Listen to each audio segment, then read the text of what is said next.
They say the earth once held a king so wealthy. His generosity changed the economy of nations.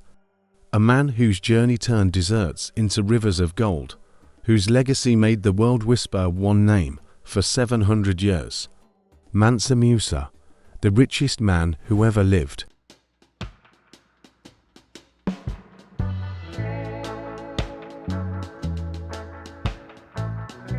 A ruler from the heart of Africa, whose story was written not in books, but in the sand, the gold, and the memory of civilizations. In the heart of West Africa, long before the maps of Europe knew its name, there stood an empire greater than most kingdoms of the medieval world. The Mali Empire, a realm built on gold, salt, and wisdom, stretching from the Atlantic Ocean to the edge of the Sahara. It was here, in this land of red earth and wide rivers, that Musa Keita was born. He was not born a conqueror. He was not born with the arrogance of kings. He was born under the weight of destiny, in a kingdom that pulsed with life, trade, and faith.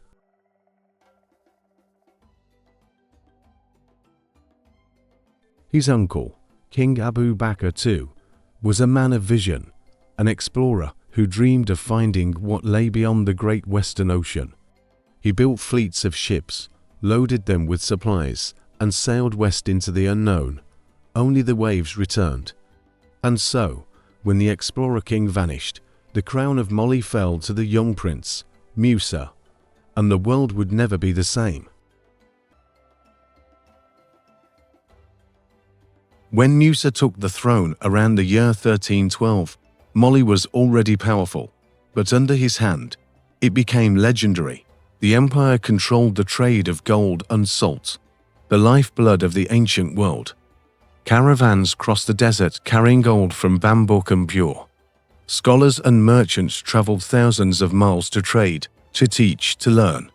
And in every corner of this vast land, the name Mansa Musa began to carry the weight of authority and awe.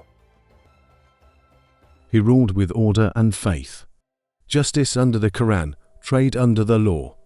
He built fortresses, roads, and mosques.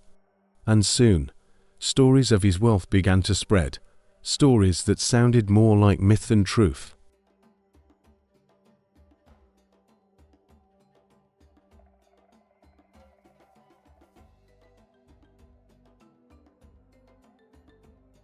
In the year 1324, Mansa Musa decided to make the Hajj, the sacred pilgrimage to Mecca. It was a journey that would change not only his life, but the perception of Africa itself. He did not travel quietly. He moved like a storm of gold across the Sahara. 60,000 men followed him, soldiers, servants, scholars, and musicians. 1,000 camels laden with pure gold, 12,000 slaves, each carrying a bar of gold weighing several pounds. Even his horses wore golden saddles and embroidered silks.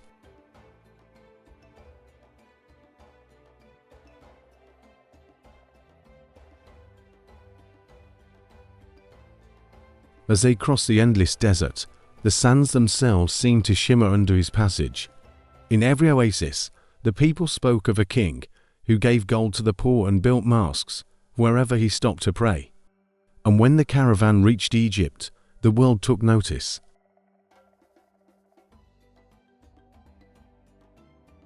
Cairo, 1324, a city of minarets and markets, alive with traders from every land.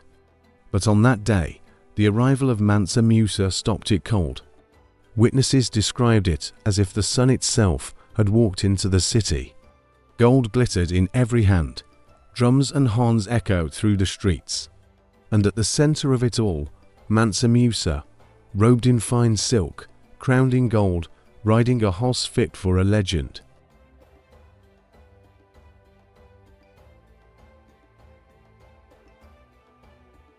He gave gold freely, to merchants, to scholars, to the poor who lined the streets. He spent it in such vast amounts that the value of gold in Egypt collapsed. Prices fell, markets crumbled, and the effects lasted for more than a decade.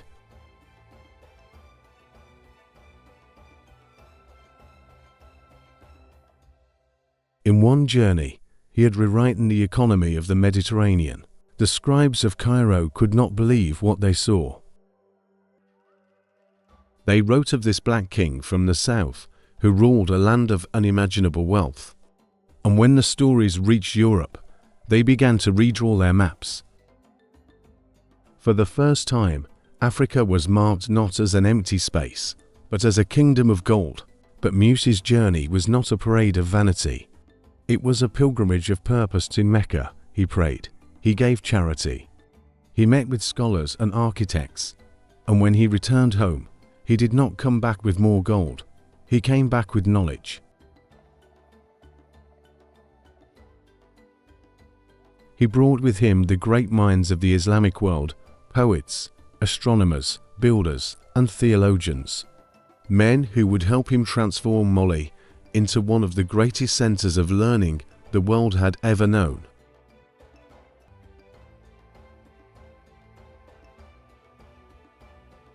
When he returned to his capital, Musa turned his attention to Timbuktu, a small trading outpost on the edge of the desert.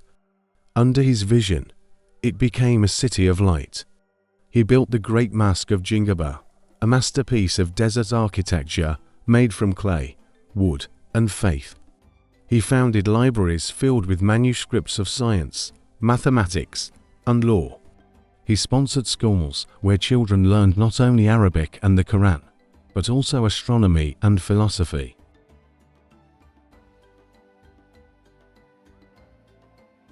For the first time in centuries, Africa was not just a source of wealth.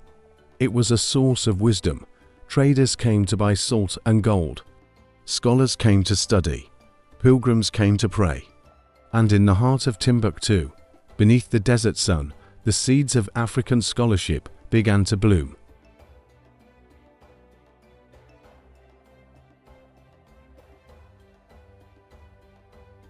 Mansa Musa ruled for 25 years. And in that time, Mali became more than an empire. It became a symbol. A reminder that Africa's greatness was not born from conquest, but from creation, from generosity, from vision, from a belief that power should serve purpose. Yet, like all golden ages, this too would fade.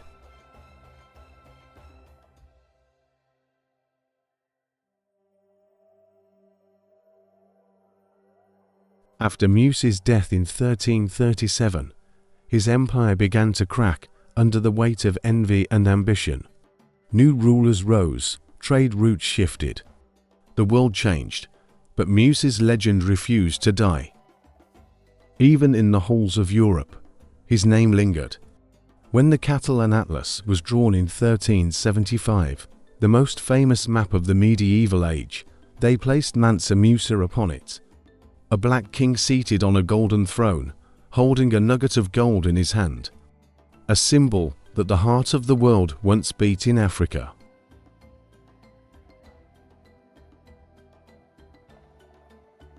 Centuries later, when explorers from Europe sailed the seas and stumbled upon new lands, they whispered about the king of Mali. Some said he was the richest man who ever lived.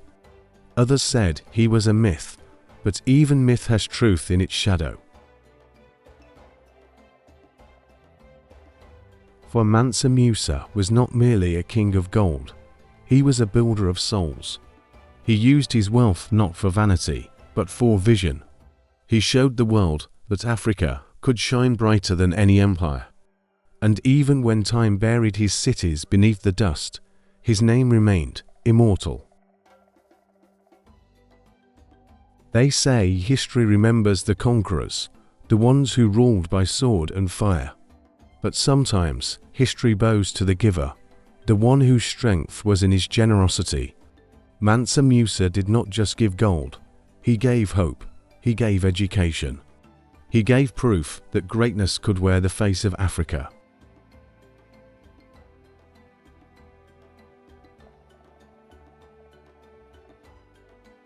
Imagine the scene one last time, the golden dunes of the Sahara glowing in the sunset. A long caravan stretching beyond the horizon. At its center, a man riding with quiet grace, no crown, No sword raised high, just a vision. That wealth is meaningless without wisdom. That power is hollow without purpose.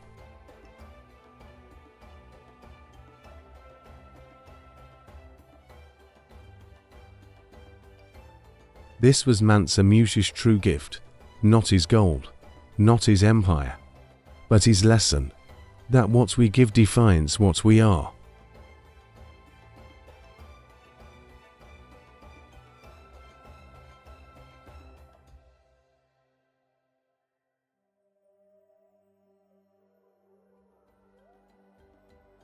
Centuries have passed, empires have fallen, but his story still glimmers through time.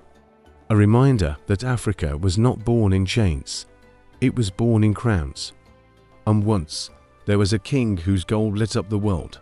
His name was Mansa Musa, the king who gave away so much gold the world remembered his name. An African legend written in gold, wisdom and faith.